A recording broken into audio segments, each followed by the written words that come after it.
वासुदेवाय नमो नमः। आज 22वां अध्याय जिसमें पांचाल, कौरव और मगध देशीय राजाओं के वंश का वर्णन होगा। शुरुआत करते हैं दिवोदास से, जिनके पुत्र होते हैं मित्रेय। इनके 4 पुत्र होते हैं आगे च्यवन, सुदास, सहदेव और सोमक। जो सोमक है उनके 100 पुत्र हुए, जिनमें सबसे बड़े का नाम था जंतु और सबसे छोटे का नाम था प्रशद। प्रशद के द्रुपद और उनसे द्रौपदी और धृष्टद्युम्न का जन्म होता है और इनके पुत्र होते हैं धृष्टकेतु। जो ये वंश है ये नरपति पांचाल कहलाए थे।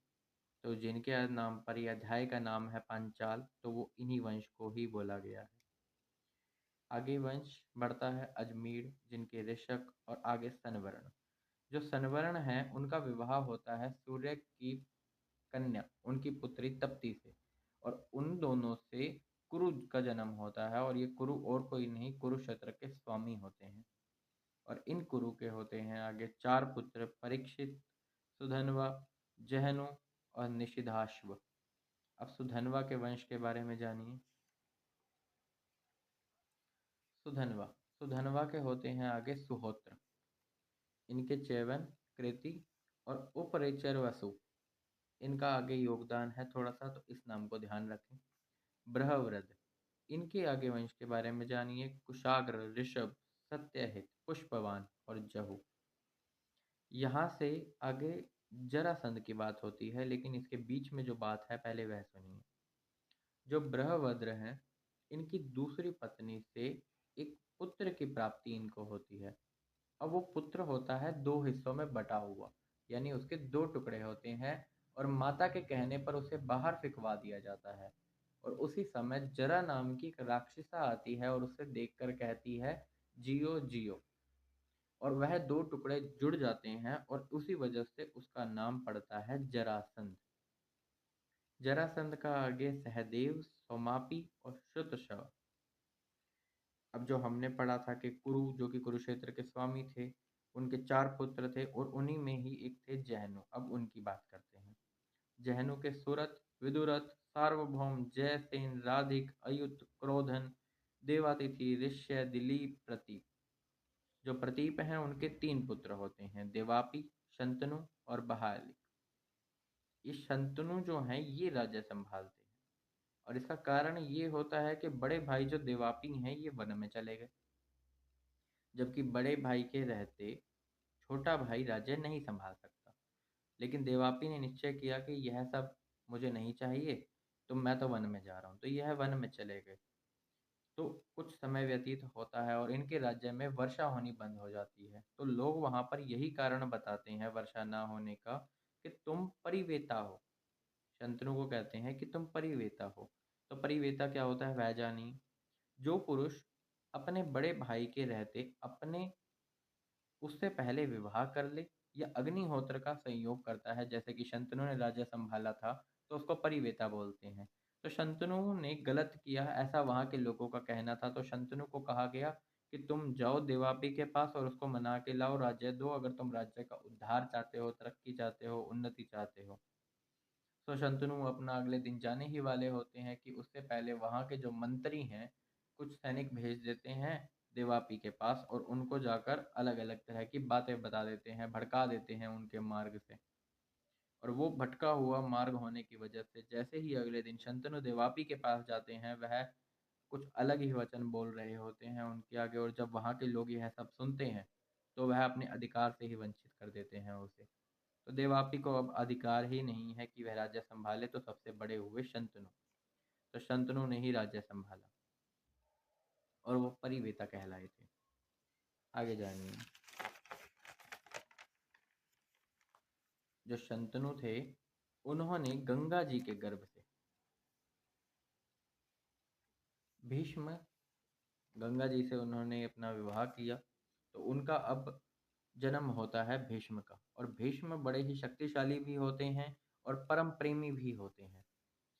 और आगे जानिए। दाशराज की कन्या, दाश किसको बोलते हैं? केवटों को। और यह दाशराज की कन्या सत्यवती। बात यह थी कि अभी आपको एक नाम ध्यान रखने को बोला था।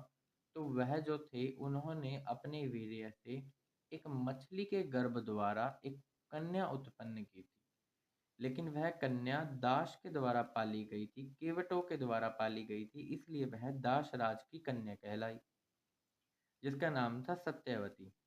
सत्यवती से पराशर जी के द्वारा भगवान श्री कृष्ण द्वापन व्यास जी का जन्म होता है, जो कि यहाँ पर कथा सुना रहे हैं सुखदेव जी महाराज राजा परीक्षित को। तो सुखदेव जी के पिता हैं यह श्री कृष्ण द्वापन व्यास जी। आगे शंतनु, जिनके दो पुत्र होते हैं, चित्रांगद और विचित्रवीर्य।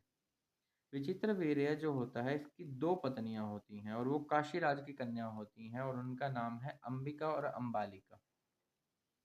अब इन दोनों से विवाह होने के बाद यह इनके अंदर इतना आसक्त हो जाता है, इतना आसक्त हो जाता है कि इसको एक रोग हो जाता है और उसके कारण इसकी मृत्यु हो जाती है। लेकिन अब इसका कोई भी पुत्र नहीं है, ना कोई पुत्री है। तो अंबिका और अंबालिका, अब इनको पुत्र की प्राप्ति करनी है, तो सत्यवती, माता सत्यवती के कहने पर अंबिका और अंबालिका के पुत्र जमते हैं और वो प्रार्थना की जाती है व्यास जी को। तो व्यास जी को प्रार्थना करके इनको पुत्र और पुत्री की प्राप्ति होती है, जो कि होते हैं धृतराष्ट्र, पांडु, और जो तीसरी दासी होती है उनसे पुत्र की प्राप्ति होती है, वो भी व्यास जी द्वारा, और उनके नाम है विदुर जी। अब यहाँ से जो महाभारत थी उनके नाम शुरू हो जाते हैं कि जिनमें जो जो भी थे। धृतराष्ट्र के बारे में जानते हैं। धृतराष्ट्र गांधारी, ये पति पत्नी है। इनके पुत्र होते हैं 100, जिनको 100 कौरव भी बोला जाता है। कुरु वंश है ये सारा का सारा, और दुर्योधन इनमें सबसे बड़े होते हैं। दूसरे पुत्र जो कि हैं पांडु। पांडु की दो पत्नियां होती हैं और पांडु को श्राप भी होता है। श्राप यह होता है कि वह सहवास नहीं कर सकता। अब वो सहवास नहीं कर सकता तो पुत्र की प्राप्ति कैसे हो? लेकिन विवाह तो उन्होंने दो किए, कुंती और माद्री, और इनके पुत्र भी हुए, लेकिन पुत्र किनसे हुए वह जानिए। धर्म, वायु, इंद्र, इनसे हुए युधिष्ठिर, भीम और अर्जुन। बड़े ही बलशाली और बड़े ही बुद्धिमान थे ये। फिर जो दूसरी पत्नी माद्री थी, दोनों अश्विनी कुमार के द्वारा नकुल और सहदेव का जन्म होता है, और इस प्रकार 3 यह और 2 यह, तो 5 पांडव बनते हैं, और इन 5 पांडव की एक पत्नी होती है द्रौपदी। द्रौपदी के आगे 5 पुत्र होते हैं, जिनमें युधिष्ठिर का होता है प्रतिविंध्य, भीमसेन का होता है श्रुतसेन, अर्जुन का होता है श्रुतकीर्ति, नकुल का होता है शतानिक, और सहदेव का होता है श्रुतकर्म। अर्जुन की दूसरी पत्नी का नाम है सुभद्रा, और उनसे उत्पन्न होते हैं अभिमन्यु। अभिमन्यु का विवाह होता है उत्तरा से, और उन्हीं के गर्भ से तुम्हारा जन्म हुआ राजा परीक्षित का, यानी सुखदेव जी ऐसा राजा परीक्षित को कहते हैं। अभिमन्यु ने जैसे ही कुरुवंश का अंत हुआ था, तो गुस्से में आकर ब्रह्मास्त्र छोड़ दिया था, जो कि उत्तरा के गर्भ के ऊपर था।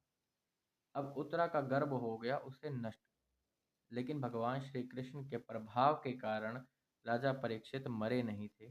तो परीक्षित फिर से जी उठे थे मरने के बाद, और यह सब जो ज्ञान की उन्हें प्राप्ति हो रही है, यह शायद उसी वजह से है जो गर्भ में ही उन्होंने अपना दर्शन कर लिए थे भगवान के। परीक्षित परीक्षित जो कि अपने पुत्रों के साथ बैठकर ही वहां पर सब कथा सुन रहे हैं, तो सुखदेव जी कहते हैं कि तुम्हारे पुत्र तो यहाँ उपस्थित हैं ही। इनका नाम है जन्मेजय, श्रुतसेन और भीमसेन और उग्रसेन। अब यहाँ पर जन्मेजय वो कहते हैं कि आने वाला समय ऐसा होगा कि परीक्षित, तुम्हें तक्षक नाम के सांप ने काट लिया है, तो तुम 7 दिनों में तुम मृत्यु को प्राप्त हो जाओगे। इस पर जन्मेजय को बड़ा गुस्सा आता है और ये सर्पों का ही हवन कर डालता है। तो यह आने वाला समय उनको बता रहे हैं कि ऐसा ऐसा होगा, और जन्मेजय बहुत क्रोधित होंगे और यह सर्पों का हवन करेंगे, क्योंकि सर्प की वजह से ही इनके पिता की मृत्यु हुई है। आगे का वंश जो शतानिक है, जो अभी हमने नाम लिया था, उनके पुत्र, उनका वंश अब आगे बढ़ना शुरू हो जाता है। तो शतानिक के सहस्त्रनिक, अश्वमेधज, असीम कृष्ण, नेमी चक्र, चित्ररथ, कविरथ, दृष्टिमान, सुषेण, सुनिथ, नृशचु, सुखिनल, परिपलव, सुने, मेधावी, नृपंजय, दूव्र, तिमी, इस प्रकार यह इनके पुत्र होते हैं। होते होगा, क्योंकि उस समय तो यह बताया जा रहा है कि यह होने वाले हैं। सुखदेव जी त्रिकालदर्शी हैं, तो इस प्रकार उन्हें सब कुछ पता है। तो वह आगे के वंश के बारे में भी उनको बता देते हैं और उससे भी आगे बता देते हैं कि उनके तिमी होंगे, बृहदत्र होंगे, सुदास, शतानिक, दुर्दमन, वहीनिर, दंडपाणि, निमि और अक्षेम। अब ये जो सारा आपने जाना, यह था सोम वंश का वर्णन। जो बड़े बड़े ऋषि होते हैं, देवता होते हैं, वो भी इस वंश का सत्कार करते हैं। यह वंश जो है क्षेमक के साथ ही समाप्त हो जाएगा। इस प्रकार सुखदेव जी राजा परीक्षित को बताते हैं।